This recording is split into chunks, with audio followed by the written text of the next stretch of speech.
கதித்தோங்கும் நிஷ்டையும் கைகூடும் நிமலரருள் கந்த சஷ்டி கவசந்தனை அமரரிடர் தீர அமரம் புரிந்த குமரனடி நெஞ்சே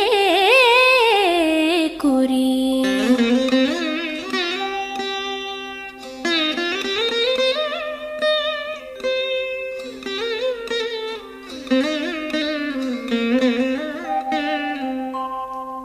சஷ்டியை நோக்க சரவண பவனார் சிஷ்டருக்குதவும் செங்கதிர்வேலோன் பாதம் இரண்டில் பன்மணி சதங்கை கீதம் பாட கிண்கிணியாட.